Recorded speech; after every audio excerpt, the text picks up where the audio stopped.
భారతదేశంలో ఎలాంటి అనుమతి లేకుండా అక్రమంగా ఉంటున్న బంగ్లాదేశ్ ప్రజల విషయంలో కేంద్ర ప్రభుత్వం చాలా కఠినమైన నిర్ణయం తీసుకుంది. ఈ విషయంపై భారత్ విదేశీ వ్యవహారాల మంత్రిత్వ శాఖ చేసిన తాజా ప్రకటన ఇప్పుడు దేశవ్యాప్తంగా పెద్ద చర్చకు దారితీసింది.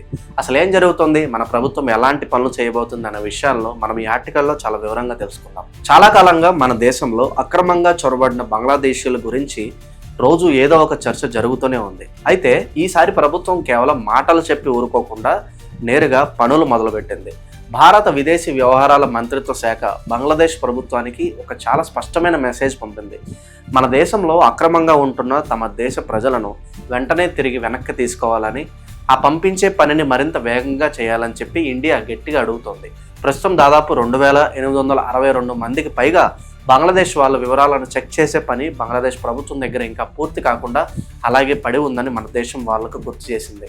ఇందులో కొన్ని కేసులు గత 5 ఏళ్లుగా ఏమాత్రం ముందు కదలకుండా అలాగే ఉండటం గమనించాల్సిన విషయం. ఈ వివరాలు చెక్ చేసే పనిని బంగ్లాదేశ్ త్వరగా పూర్తి చేస్తేనే ఈ అక్రమంగా ఉంటున్న వాళ్ళను చాలా సురక్షితంగా మరియు ఒక పద్ధతి ప్రకారం వాళ్ళ సొంత దేశానికి పంపించడం కుదురుతుందని చెప్పి ఇండియా చాలా స్పష్టంగా చెప్పింది. ప్రభుత్వం ఈ ప్రకటన చేసిన సమయం కూడా చాలా ముఖ్యమైనదిగా కనిపిస్తుంది.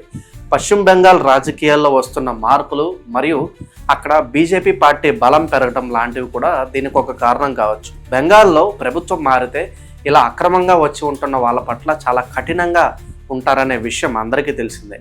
అందుకే విదేశీ వ్యవహారాల మంత్రిత్వ శాఖ చేసిన ఈ ప్రకటన అక్రమంగా ఉంటున్న వారిలో చాలా పెద్ద భయాన్ని పుట్టిస్తుంది. ప్రభుత్వం తీసుకుంటున్న ఈ నిర్ణయం వల్ల అక్రమంగా ఉంటున్న వాళ్ళపై ఒక రకమైన చాలా పెద్ద ఒత్తిడి పెరుగుతుంది.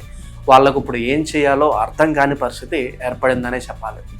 సాధారణంగా మన దేశానికి మరియు బంగ్లాదేశ్కి మధ్య తప్పు చేసిన వాళ్ళని అప్పగించే విషయంలో కొన్ని రూల్స్ అడ్డం రావచ్చు. కానీ ఇప్పుడు మన దేశం ఆడుతున్న ఆట చాలా పెద్దది.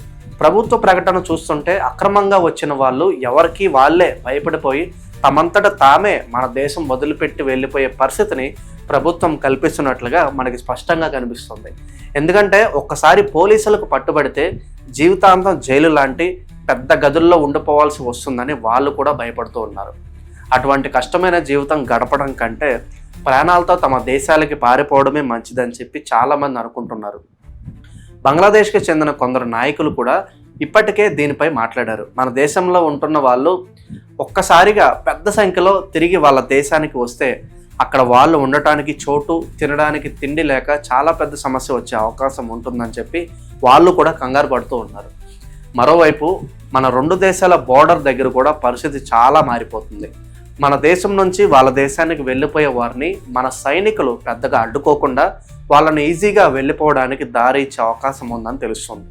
దీనివల్ల బంగ్లాదేశ్ బోర్డర్ సైనికులకు చాలా పెద్ద తలనొప్పి మొదలవుతుంది. మన దేశం నుంచి తిరిగి వస్తున్న తమ సొంత ప్రజలను వాళ్ళు అడ్డుకోవాలా లేక లోపలికి రానివ్వాలా అని వాళ్ళు చాలా అయోమయంలో పడిపోతారు. ఒకవేళ తమ సొంత ప్రజలనే వాళ్ళు బోర్డర్ దగ్గర కాల్చి చంపితే ప్రపంచం అంతా వాళ్ళని తిడుతుంది.